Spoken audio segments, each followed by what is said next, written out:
I spent the first 14 years of my life growing up in California. Our neighborhood wasn't exactly the safest. There were certain streets you just didn't walk down at night. My best friend Stevie D lived 2 doors down from me. We had other friends, sure, but most of the time it was just the 2 of us, riding our bikes through town, playing video games, and getting into trouble like kids do. When we were 12, we decided to check out an old abandoned house that had been sitting empty for years. Nobody ever bought it. There were all sorts of rumors about why, but no one really knew the truth. That night, we rode our bikes up to the house, stopping just short of the cracked driveway. The place was a mess, peeling paint, broken windows, a front yard overtaken by weeds. As we stood there, Stevie suddenly nudged me and pointed to one of the windows. "Look," he whispered. I squinted into the darkness. There, peeking between the curtains, was a face. It was perfectly still, staring outward. I couldn't tell if it was watching us or just staring blankly into the street, but something about it made my skin crawl. We shouldn't have stared as long as we did. But as we got closer, something about the face seemed off. It wasn't moving. It wasn't blinking. We inched forward onto the empty driveway, and that's when it clicked. It wasn't a real person. It was a fake head, a Halloween decoration or something, which meant someone had put it there. Stevie and I exchanged a look. We both knew what we were thinking. We had to check it out. We hid our bikes in the overgrown grass beside the house and crept into the backyard. To our surprise, the back door was already unlocked. Maybe we should have turned around right then and there, but we didn't. The door creaked as we stepped inside. The air was thick, damp, and rank, like rotting food and mold, the kind of smell that sticks to the back of your throat. We didn't turn on any lights. We didn't want anyone knowing we were there. We made our way toward the living room, toward that window. That's when we noticed how bad the smell really was. I walked over to the fake head sitting on the windowsill and reached out for it. The moment my fingers touched it, I dropped it. I didn't drop it because it was heavy. I dropped it because it felt warm, like real skin. And then I saw it, the dark, thick liquid seeping from the bottom of the head. Blood. This wasn't some Halloween decoration. It was a real human head. The air suddenly felt too thick to breathe.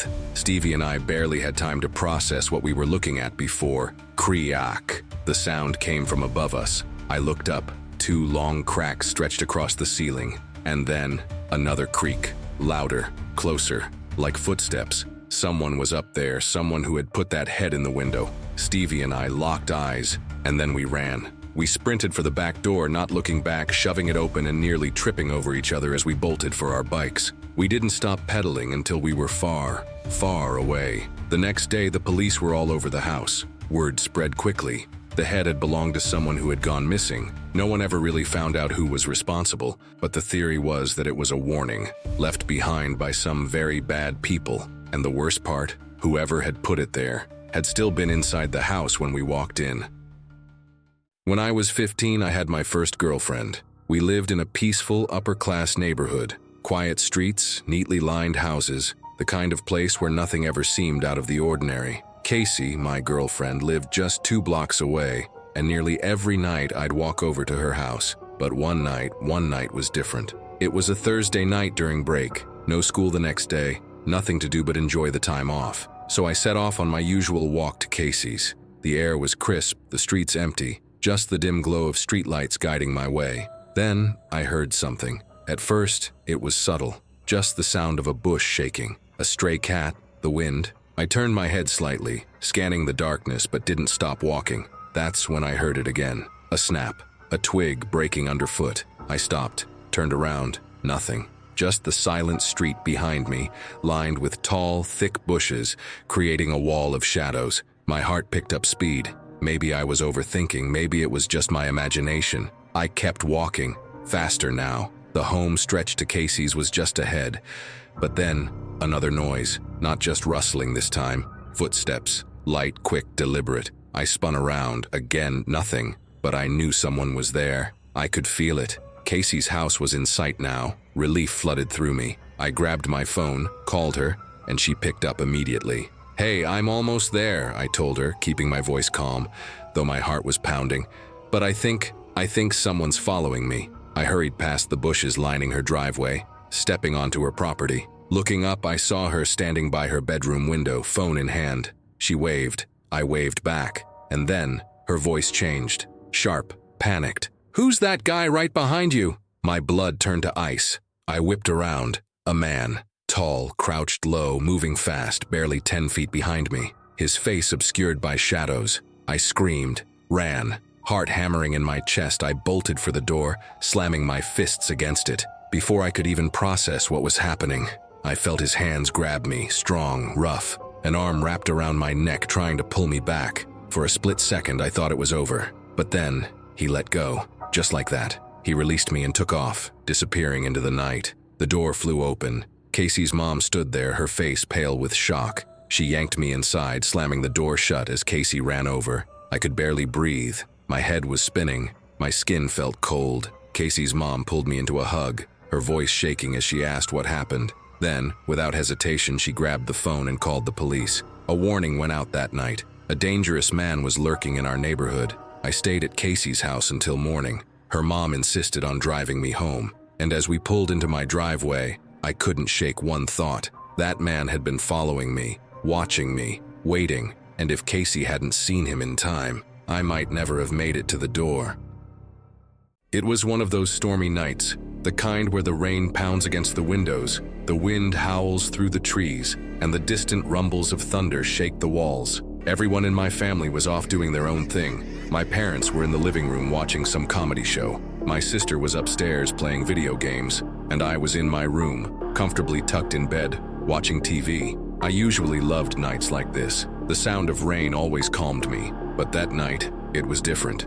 A monstrous bang rattled my window, jolting me upright. At first I thought maybe the wind had knocked something loose, but then, another bang. I turned to the window and froze. Through the rain-streaked glass, I could see someone standing outside, a figure, soaking wet, face blurred by the downpour. Then he started pounding at the glass, hard, desperate. It was muffled by the storm, but I could hear him screaming.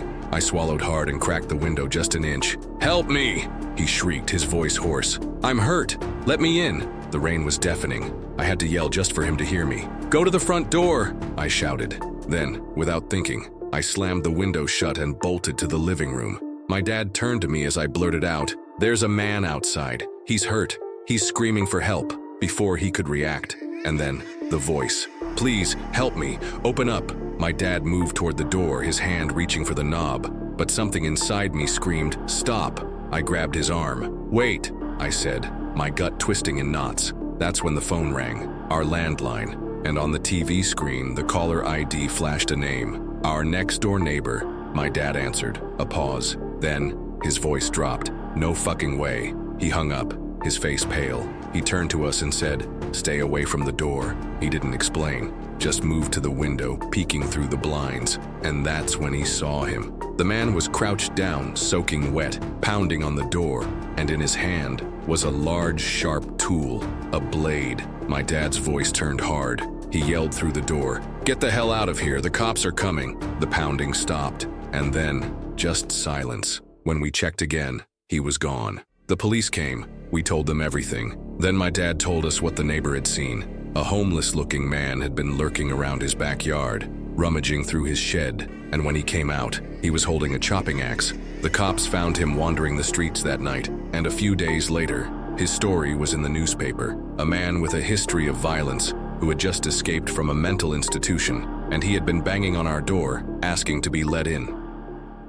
I was just a kid, a normal night, sitting in the living room, watching my favorite cartoon, completely lost in it. The volume was high, really high. Then I heard something, a voice, my mom's voice. She was calling my name. I called back, "What?" No answer. Maybe she didn't hear me over the TV. Then I heard it again, louder this time. I got up and followed the sound. It was coming from downstairs, the basement. I walked to the basement door. The light was off. It was pitch black. Halfway down, I stopped. "Mom!" I called, no answer. I waited, my heart beating a little faster now. I knew she had called me. I heard it, but she wasn't there. I turned around and started back up the stairs. Then, I froze. The voice came again, calling my name, and it was coming from the basement. But now, something felt wrong. Something deep inside me screamed not to go back down. I turned, looked into the blackness below. Then I ran. I bolted up the stairs, tears welling in my eyes, and just as I reached the top, my real mom came rushing down from upstairs. She saw the look on my face. I was practically crying, telling her, "Something's calling me from the basement, and it sounds just like you." her face twisted in confusion. "I wasn't calling you," she said. She didn't believe me, but she went downstairs anyway to check. I waited at the top, shivering, listening, praying that she wouldn't hear it too. She came back up a minute later. "There's nothing down there," she said. I nodded, but deep down, I knew what I heard, and whatever it wasn't my mom.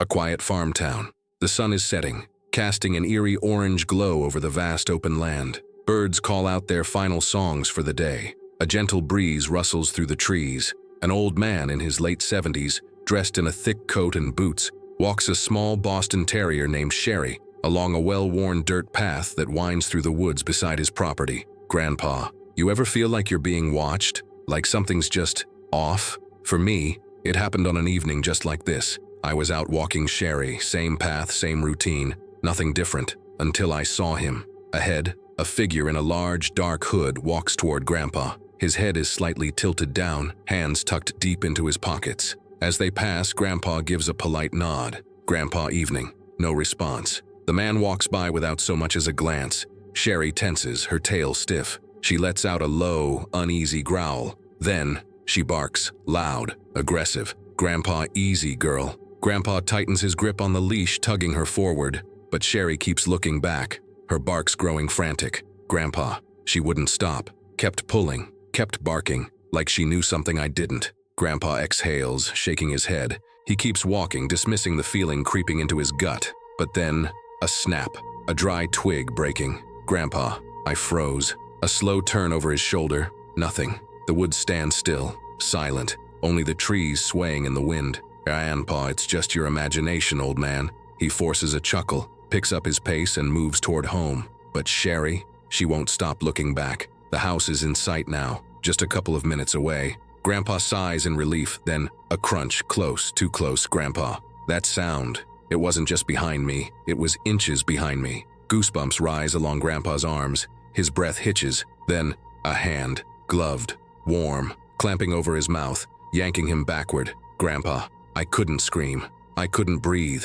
His pulse pounds in his ears. He struggles, his boots dragging through the dirt. Sherry goes wild, barking, snapping at the attacker. Grandpa's hands fumble into his coat pocket. Pepper spray. His fingers barely grip the can. He sprays. A direct hit. Screams. The attacker releases him, stumbling backward, clawing at his face. Grandpa staggers forward, gasping for air. His vision blurs, his legs weak, but he forces himself to run. Grandpa bursts through the front door, slamming it shut. His hands tremble as he locks it. "Grandpa." My lungs burned, my heart pounded, but I was alive. Sherry paces at his feet, still barking at the door. He reaches for the phone, dialing the police with shaking fingers. "Grandpa." They never found him, but I'll tell you this, I never walked that trail alone again.